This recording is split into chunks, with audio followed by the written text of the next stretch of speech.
Experience रहा है? आप भी देखे हैं कि बहुत सारे किसान अच्छा कर रहे हैं, बट कहीं आप भी यकीन करते हैं कि ज़्यादातर किसान हमारे देश में फेल हो रहे हैं? हर बिजनेस में पैसा बनता है हुँ। और बिजनेसेस में पैसा नहीं भी बनता, नहीं भी बनता है है। ना? करेक्ट। क्रॉप्स को ही देखिए, जैसे मैं एक ऐसी फैमिली से आता हूं जहां हम वीट और पैडी उगाते हैं। हुँ। प्राइमरीली हम हमारी फैमिली ने वही किया है बहुत लंबे टाइम तक।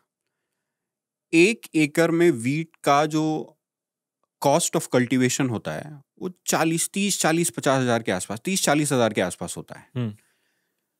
जो रेवेन्यू होता है वो 50 55 60 हज़ार तक भी हो सकता है। कोई एक्सपोर्ट कर रहा हो, किसी और स्पेसिफिक पर्पस के लिए उगा रहा हो तो और भी हो सकता है। यानी 1 एकड़ में आपने 30 हज़ार रुपए खर्च किए, 60 हज़ार रुपए बनाए। हुँ। उसी 1 एकड़ में अगर आप ग्रेप उगाते हैं तो जो आपका कॉस्ट ऑफ कल्टीवेशन है वो 3 लाख रुपए हो जाता है। अच्छा।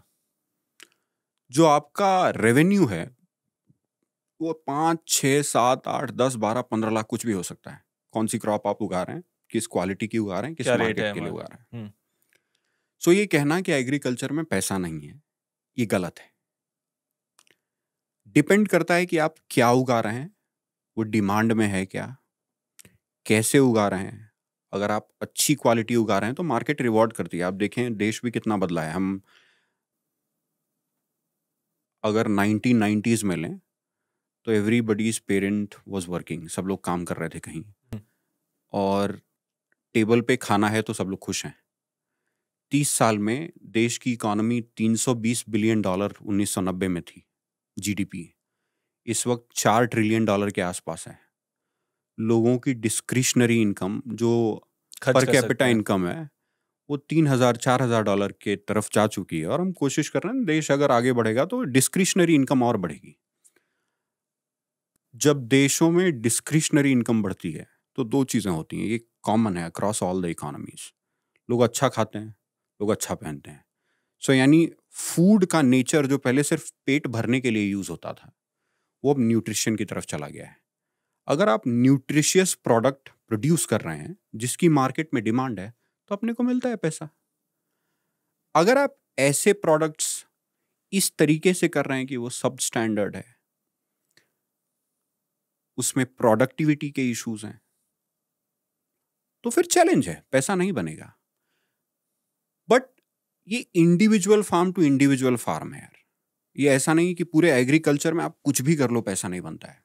महाराष्ट्र के फार्मर्स हैं, महाराष्ट्र की जीडीपी कुछ 450, जीएसडीपी 450 500 बिलियन डॉलर के आसपास है, इसमें 50 से 60 बिलियन डॉलर एग्रीकल्चर से आता है। हुँ। आप वहां जाएं तो यंग लोग पढ़ाई करते हैं, एग्रीकल्चर की खेती करते हैं। वहाँ की ज़मीन भी, अगर मैं बनारस से हूँ, वहाँ गंगा प्लेन्स हैं, बहुत ही उपजाऊ ज़मीन है। आप महाराष्ट्र में जाइए, ज़मीन इतनी उपजाऊ नहीं है, लेकिन फिर भी लोगों ने मेहनत की, उन्होंने क्रॉप्स खोजी, उन क्रॉप्स को उगाया, उनको सीखा समझा और पैसा बनाते हैं। आप कश्मीर देखिए, या फिर आप हिमाचल देखिए, या फिर आप इवन राजस्थान देखिए। राजस्थान को भी देखने के दो तरीके हैं। एक तो तरीका ये है कि बहुत सनी है और ज़मीन सैंडी है। हुँ। दूसरा तरीका ये भी है कि भगवान ने इतनी लाइट दी है कि कभी पावर की कमी नहीं पड़ेगी। सो जैसे ही वहाँ पॉली हाउसेस, नेट हाउसेस आए, गाँव के गाँव हैं जहाँ पे नेट हाउसेस, पॉली हाउसेस, गाँव बदल गए हैं यार। मैं गया था अभी बसेड़ी गया था, वहाँ हाँ, मिनी इज़राइल जो कहते हैं, करेक्ट। वहाँ 2000 एकड़ ग्रीन हाउस है। मैं वही कह रहा हूँ। सो हुँ। अब आप उन फार्मर से पूछिए ना, पैसा बनता है कि नहीं? बिल्कुल बनता है। अभी कुछ किसान हैं जो मैं मतलब जिनसे इंटरैक्ट करता हूँ, वो लोग कहते हैं कि अगर हम गेहूँ, बाजरा ये सब कर रहे हैं, मतलब यही छोड़ दें, तो उगाएगा कौन? और अभी हम गोभी करने जा रहे हैं, उसका ₹2.5 किलो है, टमाटर कर रहा हूँ, उसका ₹5 किलो है। जैसे आपने बोला ये दूसरा नैरेटिव है, बट वही वो डर से आगे नहीं बढ़ पाते हैं। और जैसे आपने बोला कि किसी भी बिज़नेस में लॉस हो सकता है, मतलब कोई भी इंडस्ट्री में, कैमरा का आप करो। लेकिन एग्रीकल्चर में आई थिंक जो अलग ट्विस्ट आता है कि कई हद तक ये नेचर डिपेंडेंट एक इंडस्ट्री है। आप कितना टेक्नोलॉजी लगा लो, उतना आपका कॉस्ट बढ़ेगा। लेकिन यदि आप एक साधारण छोटे किसान हो, आप सब कुछ सही कर सकते हो। एक दिन बारिश आ जाए या जैसे तापमान बढ़ जाए, आपका फसल बर्बाद हो सकता है। यार अभी ना एक मेंटल एक्सरसाइज करते हैं। एक बहुत ही लॉजिकल, एडवांस और मीनिंगफुल एग्रीकल्चर वैल्यू चेन कैसे ऑपरेट करेगी? किसान को पता हो कि कौन सी क्रॉप मुझे इस जमीन पे लगानी चाहिए जिसकी मार्केट डिमांड है, ठीक है। सो उनको ये इंफॉर्मेशन मिले, फिर उनको उनके कॉन्टेक्स्ट में सही सीड मिले। कहने का मतलब कि जो उनके जमीन के लिए, उनके क्लाइमेट के लिए और क्लाइमेट ओरिएंटेड रिस्क्स के लिए बनी हो, वैसा सीड मिले। फिर उनके पास वो नॉलेज हो जो इस सीड को सही तरीके से उगा पाए। उनको सही टाइम पे पानी देने की समझ हो कि यार मुझे मेरे प्लांट को इस वक्त इतने पानी की जरूरत है, या इस प्लांट को इस वक्त इतने फर्टिलाइजर या इस टाइप के फर्टिलाइजर की जरूरत है, या इसमें ये रोग आने वाला है, इस रोग से मैं पहले ही बचा लेता हूं।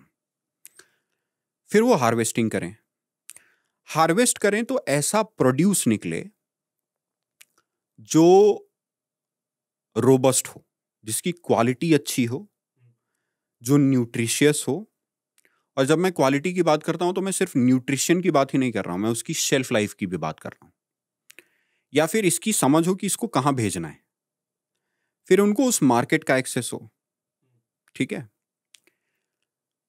फिर इस मार्केट के एक्सेस को वो लेवरेज कर पाए,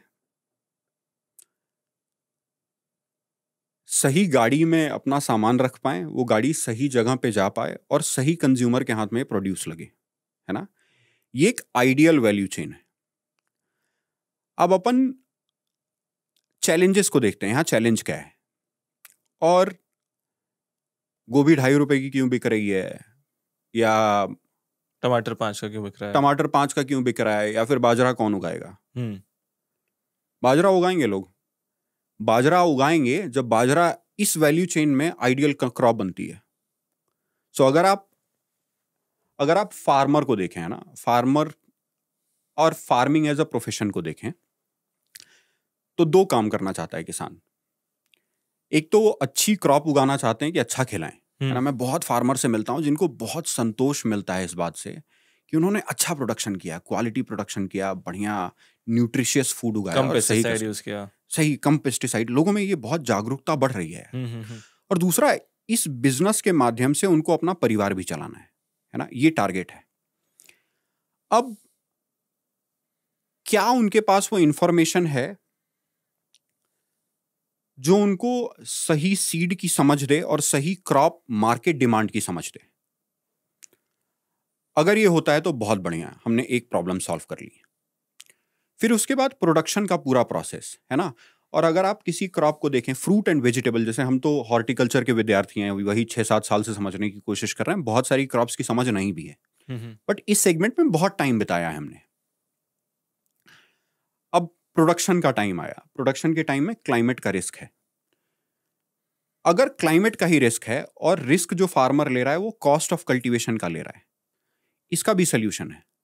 सरकार 2016 में एक farm level weather based insurance या वेदर बेस्ड क्रॉप इंश्योरेंस लेके आई थी। उससे क्या होता है? अचानक से बारिश होगी 10 दिन पहले हार्वेस्टिंग के, फार्मर का कॉस्ट ऑफ कल्टीवेशन उनको मिल जाएगा।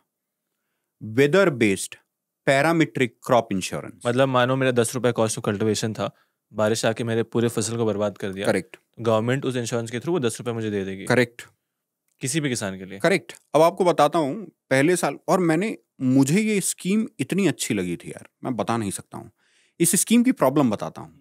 इसमें इम्प्लीमेंटेशन चैलेंजेस थे। जैसे इस स्कीम के माध्यम से वेदर की इंफॉर्मेशन सबसे क्रिटिकल बन जाती है कि मेरे फार्म पे 10 दिन पहले बारिश हुई क्या, और क्या इतनी थी कि मेरी पूरी फसल बर्बाद करके ले गई।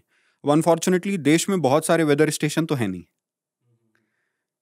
इस स्कीम को सक्सेसफुल बनाने के लिए आपको बहुत dense weather network, weather data collection network setup करना होगा, वो है नहीं।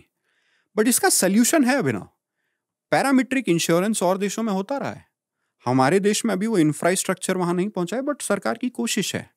अब आपने इस रिस्क की बात करी, हमने इस रिस्क को टांग लिया, मतलब हमने इस रिस्क को सॉल्व कर लिया। करेक्ट। अब मेरी फसल बच गई तो मैं उस रिस्क से आगे आ गया। अब मेरे पास सही मार्केट एक्सेस है कि नहीं, है ना। अगर मेरे पास मार्केट एक्सेस है तो बहुत बढ़िया, नहीं है तो मुझे दिक्कत होगी। जैसे अगर मैं किन्नौर के किसी गांव में एवोकाडो उगा रहा हूँ या ब्लूबेरी उगा रहा हूँ और किसी को मालूम ही नहीं है और मैं उन लोगों तक पहुंच भी नहीं पा रहा है जिनको ब्लूबेरी खाना है, तो मेरे उगाने का नुकसान ही हो गया ना। बट ऐसा नहीं है कि ब्लूबेरी की जरूरत नहीं है, लोग खा रहे हैं। बहुत 5 साल में कितना पिक हुआ है। अगर आप कोकोनट भी लीजिए, मुझे कोकोनट इतना फैसिनेटिंग लगता है कि 5-6 साल पहले कोकोनट कहाँ मिलता था इतना, हर जगह मिलता है। बाकी जगह छोड़ो, आजमगढ़ के गांव में मिलता है कोकोनट। 5 साल में देखिए ना फूड हैबिट्स कितनी चेंज हुई। अब now coming back to your question, अगर सारे किसान एक साथ कॉलीफ्लावर उगाएंगे एक ही रीजन में और प्रोडक्शन सरप्लस होगा, तो फिर प्राइस क्रैश होगा। कौन से किसान बाजरा गेहूं उगाएंगे? मार्केट की डिमांड के हिसाब से उगाएंगे। अगर मार्केट की डिमांड के हिसाब से उगाएंगे तो बाजरा, वीट और राइस की भी खेती उतनी ही प्रॉस्परस हो सकती है। तो चैलेंजेस हैं, हम आइडियल वैल्यू चेन से बहुत दूर हैं अभी भी।